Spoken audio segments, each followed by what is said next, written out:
그래도 이렇게 부처님 모신 날 여러분들 뵙게 돼서 반갑습니다. 오늘은 불기 2565년 부처님 이제 탄생한 날입니다. 그런데 부처님께서는 인도의 북쪽 카필라국에서 이제 탄생을 하셨는데, 그 카필라국이라는 나라는 뒤에는 히말라야 산맥이 이게 쫙 병풍처럼 쳐 있어요. 히말라야 산맥이 한 2,400km인가 2,500km인가 그래요. 뒤에 쫙 쳐 있고, 그 다음에 이제 인도에서는 가장 성스러운 신령스러운 강이라고 하는 겐지스 강이 있어요. 그 겐지스 강에 목욕하면 뭐 모든 죄업이 소멸된다. 그래서 인도 사람들은 거기서 굉장히 성스러운 강인데, 그 강이 그 나라 앞으로 한 2,500km인가 이렇게 강물이 흐르고 있어요. 그 중간에 있는 나라인데, 그 나라의 면적은 우리나라 면적과 비슷해요. 그래서 그 나라에서 이제 그 부처님이 탄생을 하셨는데, 그 어머니가 마야 부인이에요. 근데 어머니가 결혼을 한 지 20년이 넘었는데도 아이를 못 낳다가 20년 넘어서 아이를 낳았는데, 그게 이제 석가모니 부처님이에요. 그런데 이제 그 마야 부인이 노산인지 어쩐지 모르겠는데 부처님을 낳고 일주일 만에 세상을 떠나요. 그런데 이제 그때 인도 문화에서는 아이가 이제 태어나면은 이렇게 이제 별점을 보는 게 그 인도 문화였어요, 그때. 그래서 그의 아버지 정반왕이 그 나라에서 가장 별점을 잘 보는 아시타 선인을 불러다가 우리 아이가 어떤가 하고 이렇게 이제 별점을 봤어요. 그랬더니 그 아시타 선인이 이 아이가 출가를 하면은 부처님이 되시고, 출가를 하지 않으면 세계에서 가장 위대한 왕이 되겠습니다, 이렇게 얘기를 해요. 그러니까 이제 그의 아버지 정반왕이 아이고 이제 다른 형제도 없고 그런데 이 나라를 물려줘야 하는데 출가를 하면 안 되겠구나, 이렇게 이제 생각을 하고 이제 석가모니를 이렇게, 그때는 이제 시달다라고 이제 이름이었었는데 어쨌든 그 양육을 해요. 그래서 그 정반왕 아버지가 성 밖을 그 석가모니를 못 나가게 하고 그 성 안에서만 그 양육을 하는데, 좋은 거 보고 좋은 거 먹고 좋은 공부하고, 그 석가모니가 워낙 뛰어다 보니까 문무를 겸비하고 기회까지도 모든 공부를 섭렵을 해버려요. 그래서 그 카필라 성 안에도 석가모니의 궁궐이 3개나 있어요. 여름에 지내는 궁궐, 겨울에 지내는 궁궐, 또 우기, 인도는 4달 동안 비가 오는데 우기에 지내는 궁궐, 우기 때는 거기서 향연을 베푸고 4달 동안 이렇게 밖에 못 나가게 지낸다고. 연못도 3개나 있어요. 파란 연꽃의 연못, 뭐 빨간 연꽃의 연못, 하얀 연꽃의 연못. 그러니까는 석가모니의 그 환경을 이렇게 생각을 해보면 굉장히 호화스러운 생각을 했어요. 그리고 왕이 워낙 좋은 것만, 그러니까 교육을 워낙 철저하게 시킨 거예요. 다른 생각을 못하게 하기 위해서. 그래서 밖에 나갈 필요도 없고, 석가모니는 모든 게 다 아름답고 좋고 이런 것만 보고 자란 거예요. 그래서 그 아버지가 결혼도 일찍 시켜버려요. 19살에 결혼을, 미인을 데려다 결혼을 딱 시켜버리고, 그리고 아들도 하나 낳고. 그런데 이제 그 성에만 계속 있을 수가 없잖아, 사람이니까. 그래서 어느 날 시종을 데리고 그 시달다가 그 성 밖을 이제 나가게 되는, 마실 여행을 나가게 되는데, 딱 나가서 보니까 어떤 뭐 사람 비슷한 게 이렇게 지팡이를 쥐고 가는 거예요. 이빨은 다 빠져 있고 등은 툭 튀어나왔고 갈비뼈는 앙상해갖고 그 남루한 옷차림을 걸어가는데, 시종에게, 석가모니는 그런 사람을 본 적이 없으니까 저게 무엇이냐 이렇게 물어보니까 그 시종이 저건 사람입니다. 사람인데 늙어서 그렇습니다. 그래서 석가모니가 그때 충격을 받아. 나는 좋은 것만 보고 맛있는 것만 먹고 좋은 공부만 하고 화려한 것만 보고 미인들만 봤는데 그 늙은 노인네를 보니까 충격을 받아서 다음에 또 성 밖으로 이렇게 나가서 그 다음에 목격을 한 것이, 이제 어떤 사람이 땅에서 뒹굴면서 고통스러워하면서 막 이 신음하고 갈비뼈는 앙상하고 이러면서 아주 흉한 모습을 보이는 거예요. 그래서 그 시종에게 저 사람은 왜 저러느냐 그랬더니 저 사람은 늙고 병들어서 그렇습니다. 다음에 또 나가서 보니까 늙고 병드는 사람이 주하고 송장을 치고 이제 막 장례를 하는 그런 광경을 보면서 저것은 왜 그러느냐 그랬더니 그 시종이, 그 찬나라는 시종이 사람은 늙고 병들고 죽습니다. 누구나 사람은 다 그러느냐? 그러니까 누구나가 다 사람은 다 늙고 병들고 죽습니다. 그러는 거예요. 그러니까 석가모니가 충격을 엄청나게 받았어. 자기는 세상이 아름답고 좋은 줄만 알았는데 나와서 보니까 늙고 병들고 죽어간다. 나 자신도 늙고 병들고 죽어가는구나 생각을 하니까 석가모니가 궁 안에 들어와가지고 사색에 잠기고 명상에 잠기고 도대체 왜 그럴까? 저기서 벗어나는 방법은 없을까? 도대체 삶이 무엇일까? 나는 누구이지? 하면서 그렇게 사색에 잠기고 명상에 딱 잠기니까 아버지 정반항이 보니까 큰일 난 거야 이거는 이제. 저 내 아들이 저 현명하고 똑똑하고 저 멋있는 내 아들이 모든 걸 겸비한 저 아들이 이제는 명상에 잠기고 사색에 잠겼으니 이를 어쩌면 좋은가. 그래서 이제 겁이 덜컥 나서 아들을 불러서 너 도대체 왜 그러니? 네가 원하는 것은 무엇이든지 다 해주겠다. 얘기만 해라. 그리고 설사 네가 왕에 오르고 싶으면 왕위도 내가 지금 너에게 물려주겠다. 이렇게 얘기를 해요. 석가모니가 그러면은 제가 그 말씀하시는 것을 들어주시면 제가 출가를 하지 않겠습니다. 이래서 그럼 뭐냐 빨리 얘기를 해봐라. 사람이 늙고 병들고 죽는데 거기서 벗어나는 법을 저한테 말씀해 주시면 제가 출가를 하지 않겠습니다. 이래. 그러니까 어떻게 할 수가 없잖아 정반항이. 그래서 정반항이 말을 못하고 있어. 그래서 그날 밤 이 시탈다가 이제 밤에 야반도주를 하는 거예요. 궁을 다 벗어나는데 그 시종, 그 찬나라는 시종을 데리고 제 생각에는 자기가 출가를 하겠으면 그냥 혼자 가야 되는데 시종을 또 데려가는 거야. 데리고 이제 출가를 딱 했어요. 이제 야반도주를 했어. 아내도 자식도 다 버리고 이제 나는 그 길을 찾아서 왜 인간이 죽고 병들고 늙고 병들고 죽는지 그 고통에서 벗어나는 길이 무엇인지 나는 가서 정말 수행을 해야 되겠다 해서 이제 밖을 도주를 해서 어느 수행단체를 갔어요. 그래서 이제 마음을 다 내려놓고 이제는 나는 왕자고 모두 아니야. 마음을 다 내려놓고 의복도 다 벗고 다 해서 그렇게 마음을 정리를 하고 인도사에서는 수행자들이 식사를 하려고는 걸식을 해요. 한 집에 한 숟가락씩 한 숟가락씩 한 숟가락씩 이렇게 걸식을 해가지고 그 음식을 먹는데 이 석가모니 부처 시탈다도 마음의 정리가 다 되는데 그 음식을 딱 먹는 순간 오바이트가 나와버려요. 내가 마음이 다 정리된데 내 안의 습관, 내 업력, 내가 지금까지 왔던 환경이 정신적으로 정리가 되는데 오바이트가 나와서 못 먹는 거예요. 그래서 석가모니가 인도사에서는 가장 훌륭한 수행단체고 가장 명망 있는 단체라는 그 수행단체를 들어가게 되는데 거기는 어떤 수행단체냐 그러면 고행을 하는 수행단체예요.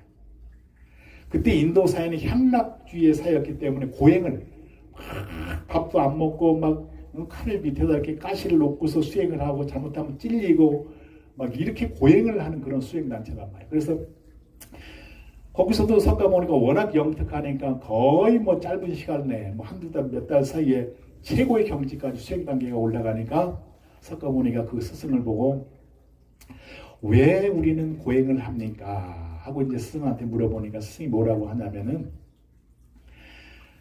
이 고행을 하게 되면은 죽어서 천상세계에 태어나서 행복하게 살 수 있다 이렇게 얘기를 하는 거예요. 그래서 석가모니가 그럼 행복한 게 다 끝나면은 지옥으로 갑니까? 이렇게 물어봐. 그러니까 그 스승이 할 말이 없는 거예요. 지옥을 갔다, 천상을 갔다, 좋은 걸로 갔다, 나쁜 걸로 갔다. 이거는 내가 원하는 게 아니라는 거예요. 그러니까 석가모니 부처님이 거기서 나와서 이제 아주 눈 덮인 설산, 좋은 설산으로 혼자 들어가. 딱 들어가서 조금씩 이제 음식을 먹으면서 거기서 6년간 고행도 하고 모든 수행 방법을 다 해보는 거예요. 근데 수행에 들어가면 편안하고 좋은데 나와서 생각을 내면 또 불편해지고. 그래서 6년간 이것도 아니구나. 떠다오고 앙상하고 몸은 피폐하고 그래서 이것도 아니구나 싶어서 나와서 이제 강가에 목욕을 싹 하고 우유죽을 어느 아낙네가 주는 우유죽도 넉넉하게 먹고 이제 배도 불리고 몸도 깨끗이 닦고 그런 수행이 아니었구나. 갔다 왔다 하는 수행이 아니었구나. 그렇다고 하면은 내가 정말 무엇인지 이 보리수 나무, 보리수라는 나무인데 그 나무 밑에 보리자를 깔고 보리자루라고 해봐야 뭐 지푸라기 비슷한 거 깔고 탁 앉아서 내가 여기서 진정한 깨달음을 얻지 않으면 일어나지 않으리라 이렇게 이제 마음에 굳게 다짐을 하고 왔다 갔다 하는 수행이 아니고 좋은 거 나쁜 거 편안하고 안 편하고 이런 수행이 아니라 그냥 근본적인 그 깨달음을 얻지 않으면 일어나지 않겠다는 그런 다짐을 하고 거기에 딱 앉은 거예요. 그래서 이렇게 참 명상을 하고 있는데 새벽에 새벽별이 뜨면서 반짝하는 것을 보고 석가모니가 거기서 탁 깨달은 거예요. 확철대오를 해버린 거예요. 그래서 그거에 확철대오라는 게 도대체 무엇이냐? 중도를 깨달았다. 중도. 근데 중도를 다른 말로 하면 무슨 말이냐고 하면은 천상천하 유화 독존. 천상 하늘 위에도 천하 하늘 아래도 그러니까 쉽게 해서 우주에서 유화 독존 가장 존귀한 게 나다. 이 우주의 주인은 나다. 이 우주에는 나밖에 없다. 오직 내가 가장 존귀하다. 이렇게 선언을 한 게 중도란 말이에요. 근데 그 석가모니 부처님만 우주에서 가장 존귀하고 가장 훌륭한 것이 아니라 나도 여러분들도 우주에서 가장 존귀한 존재다. 내가 봐야 봐지는 거고 내가 들어야 들어지는 거고 내가 만져야 만져지는 거고 내가 생각해야 생각해지는 거고 내가 무엇인가를 여기서 이렇게 해야지만 모든 우주가 느껴지고 보여지고 하는 것이지 저 밖에 무엇이 따로 있지 않다고 하는 거예요. 그런데 우리가 생각할 때는 이런 얘기를 하면 정말 헷갈리게 되는데 우리는 우리 부모님이 살아계시다가 돌아가신 걸 보고 이 우주가 있는데 우리는 잠깐 왔다 가는 것이다 이렇게 생각을 한단 말이에요. 당연하게. 그런데 석가모니 부처님은 그게 아니다. 네가 우주의 주인이다. 네가 생겨날 때 이 우주가 생겨나고 네가 사라질 때 이 우주가 사라진다. 그래서 네가 좋다고 하면은 좋은 것이요 나쁘다고 하면 나쁜 것이요 네가 행복하다고 하면 행복한 것이요 불행하다고 하면 불행한 것이요 네가 주인이지 주인이 밖에 있지 않다. 네 돈을 누가 1,000만 원을 떼어먹어서 저 사람 때문에 네가 괴롭다고 하지만 그것이 아니라 저 사람이 얼마나 어려웠으면 1,000만 원을 떼어먹었을까. 내가 과거에 저 사람한테 혹시 빚은 지지 않았을까. 저 사람이 얼마나 배가 고팠을까. 감사한 마음으로 보면 그거 자체도 그 사람이 문제가 아니라 내가 내 삶을 만들어간다고 하는 거예요. 내가 주체가 된다는 거예요. 그래서 저 꽃을 내가 꽃이라고 불러줄 때 저건 꽃으로 나에게 다가오는 것이지 내가 저 꽃을 꽃이라고 불러주지 않으면 저 꽃은 아무 의미도 없고 나에게는 없는 거라는 거예요. 그런데 우리가 이렇게 얘기를 하면 너무 정신적으로 헷갈리는데 왜 헷갈리냐 그러면은 우리가 엄마 뱃속에서 태어나가지고 지금까지 50년, 60년, 70년을 살아오면서 계속 분별해서 집착하는 그런 어떤 습관만 길렀기 때문에 이거는 꽃이야, 이건 테레비야, 이건 냉장고야, 이거는 좋은 거야, 이건 나쁜 거야, 이거는 행복한 거야, 불행한 거야. 계속 50년, 60년, 70년을 그렇게 해왔기 때문에 제가 여러분 보고 저 꽃이 아니야 그러면 여러분들은 화를 낸단 말이에요. 저 꽃이 자기를 꽃이라고 불러주지도 않았는데 우리가 정해갖고 꽃이라고 정해놓고 계속 꽃이라고 우겨대는 거예요. 행복하다고 계속 우겨대는데 행복한 거 아니야 그러면은 화를 낸단 말이에요. 너 불행하다고 하는데 나 불행한 거 아니야 하면은 난 불행한 거야. 조건이 이랬기 때문에 나는 돈이 없고 지금 몸이 아파서 난 불행한 거야. 이렇게 분별에 집착을 해버린다. 집착을 해버리니까 우리가 괴롭고 고통스럽다고 하는 거예요. 분별하는 건 우리가 현상세계에 태어났으니까 분별하는 건 당연하지. 서울로 가는데 부산으로 가버리면 안 되니까. 분별하는 건 하는데 집착하지 말아라. 분별하지만 괴로워하지 말아라. 그래서 석가모니 부처님은 중도를 깨달고 우리에게 천상천하 유아독존이라는 말씀을 하신 것은 그 괴로움에서 벗어나라고, 해탈하라고, 벗어나서 살으라고. 꿈속에서 무엇이 나타나서 나를 괴롭힌다고, 저것이 나를 괴롭힌다고 하지만 사실은 내가 스스로 괴롭히고 있는 거라고. 내 스스로. 설사 괴롭혀서도 저게 나를 또 오늘 조심하라고 또 나 공부시키는구나. 아이고 부처님 감사합니다. 내가 여기서 이것이 부처님이니까 내가 부처님은 저 보이는 것도 나하고 똑같은 부처님이거든. 저 부처님이 저런 모습으로 나를 또 보호해 주시는 거야. 아이고 감사합니다. 그러면 악몽을 꾸었어도 행복하단 말이에요. 그런데 그렇게 우리가 이왕 살 거라고는 부정적으로 생각을 해서 불행하게 살 것이 아니라 어떤 것이든지 긍정적으로 감사합니다. 행복합니다. 이렇게 항상 감사에만 긍정적인 마음을 낼 때 우리 주변에는 긍정한 기운들이 몰려온다고 하는 거예요. 그렇지만 그런 우리가 깨달으며 체험을 했어도 석가모니 부처님처럼 그 밥을 마음이 정리가 됐어도 그 밥을 먹는다. 오바이트가 나와버릴 수 있어요. 감사합니다. 부처님 감사합니다. 동교가 뭐라 그래도 감사합니다. 또 이런 일이 있어도 감사합니다. 감사합니다. 이렇게 해서 그래도 우리가 불편하고 힘들 수 있단 말이에요. 그래서 그것을 이제 우리가 수행이라고 하는데, 그래서 우리가 정말 우리가 인생으로 인간으로 태어나서 정말 행복하게 한번 살아보고 대자유를 누리고 한번 살아보려고 하면 부처님이 무슨 말씀을 했는가 한번 공부를 해볼 필요가 있다고 하는 거예요. 그래서 성가에서는 그 육조 해능이라는 큰 도인 스님이 계세요. 정말 유명한 도인 스님이 계시는데 그 스님이 어느 절에를 다 왔어요. 그랬더니 이 두 패로 갈려갖고 이제 언쟁이 벌어졌어요.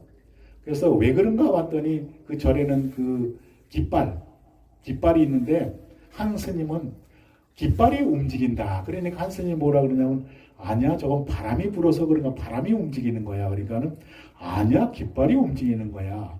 바람이 움직여. 두 패로 이제 알렸어. 깃발이 움직인다는 사람, 바람이 움직인다는 사람. 해능 큰 스님이 육조 해능에 딱 지나가다 그걸 보고 그것은 깃발이 움직이는 것도 아니오, 바람이 움직이는 것도 아니오, 네 마음이 움직이는 거다. 내가 봐야지 움직이는 것이지. 그거는 깃발이 움직이는 것도 아니고 바람이 움직이는 것도 아니다.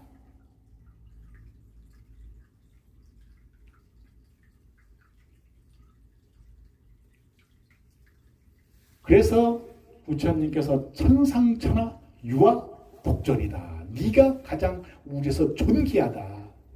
네가 우주의 주인이다. 너의 삶의 주인이다. 이렇게 선포를 하신 겁니다. 근데 우리가 왜 자꾸 외부의 밖의 것에 딸려가냐고 하면은 우리의 업력이, 교육이 엄마 뱃속에서 나와서 지금까지 70년, 80년 분별하는 것까지 좋은데 집착을 해버린다. 집착. 거기서 깨어나는 게 깨달음이에요. 해탈이고. 부처님이 그 말씀을 하는 거예요. 그래서 대자유의 삶을 따르라. 대평화의 삶을 살아라. 행복하게 살아라. 밖에 있는 것이 아니다. 네 안에 있다. 여기 있다. 여기 지금. 이것뿐이다. 그리고서 이제 부처님이 뭐라고 그러시냐면 천상천하 유아독존 3계 계곡 아당안지 이렇게 얘기해요. 3계 계곡. 3계가 우주가 다 이거를 모르기 때문에 내가 주인인 걸 모르기 때문에 괴로워하고 고통스럽게 살고 있다. 3계 계곡 아당안지 내가 마땅히 편안케 하리라. 이게 석가모니 부처님의 탄생계라는 거거든. 천상천하 유아독존 3계 계곡 아당안지. 그래서 우리가 이제 그것을 깨달았으면, 그걸 알았으면 깨닫지 못한 대중들에게 그걸 알려주는 거예요. 이 우주의 진실이 이렇다. 나의 진실이 이렇다. 내가 그래서 부처라고 하는 거다. 네가 우주의 가장 존귀한 존재다. 누가 너를 어떻게 할 수가 없다. 네가 가난해서 불안한 게 아니고 네가 병들어서 불안한 게 아니고 네가 지금 스스로 불안해하고 있다. 그래서 그것은 아니에요. 저기 아파트가 있잖아. 이렇게 따지면은 이제 부처님이 그때 가서는 저 아파트라는 게 실체가 있는 게 아니다. 지수화풍 4대가 모여서 그런 것이다. 모였다가 흩어지는 것이다. 그래서 과학적으로도 보면은 가장 미립자를 보니까 미립자가 사라져버린다. 양자역. 이런 것을 다 내놓는 거야, 이제 과학적으로. 말이 안 통하니까. 하도 집착하고, 아니에요. 여기 과자 있잖아요. 여기 돈 있잖아요. 사랑이라는 게 있잖아요. 행복이라는 게 있잖아요. 이러니까 어쩔 수 없으니까 얘기를 하다 보니까 뭐가 어쩌고 저쩌고 이제 인연법이니 어쩌니 이런 얘기를 하게 된 거예요. 그래서 부처님께서 너만 깨닫고 행복해지지 말고 모르는 사람들에게도 좀 전해줘라. 그걸 법보시. 네가 만약에 모르면은 여기 법회하는데 부처님 말씀 전하는데 이런 데 좀 가봐라. 이렇게 하고서라. 그래서 나도 좋고 너도 좋고 불교가. 그래서 이것을 깨닫고 내가 우주의 주인지를 알고 내가 공한지를 알고 나의 실체가 없는지를 깨닫고 기도를 하든 하나님을 믿든 부처님을 믿든 살려주세요 하든 그때는 문제가 없다. 네가 깨달았기 때문에. 그래서 여러분들께서도 부처님 오신 날 부처님이 왜 우리에게 그냥 어렵게만 느껴지냐? 왜 어렵게만 느껴지냐면 우리가 집착이 너무 강해서 집착하고 있기 때문에 부처님의 그런 말씀이 들리지가 않는 거예요. 그래서 정말 내가 행복하게 이 생에 나와서 정말 대자유의 삶을 한번 살고 싶으면 내 의식의 완전한 전환을 한번 해야 돼요. 그래서 어느 순간 확 깨달음이 한번 오더라도 잘 안 돼. 습관이 워낙 되어 있어서 그래도 그 길을 향해서 가는 거예요. 저밖에 무엇이 나를 어떻게 하는 것이 아니라 내가 스스로 그렇게 하고 있다는 거예요. 그래서 이 부처님 오신 날 정말 의미 있고 내 삶이 무엇이고 내가 정말 누구인지 나는 누구이고 나는 어디서 와서 어디로 가는 것일까. 그래서 공부 열심히 하시고 또 주위 분들에게도 이런 좋은 법문을 전해주시고 그렇게 해서 행복하게 또 사시고 긍정적인 삶을 통해서 행복하게 사시고 그 다음에 자유롭고 평화롭게 사시길 바랍니다. 그렇게 사시면 또 내생이 있다고 하면 내생에도 훌륭한 곳에 태어나서 정말 자유로운 삶을 살 수 있을 것입니다. 부처님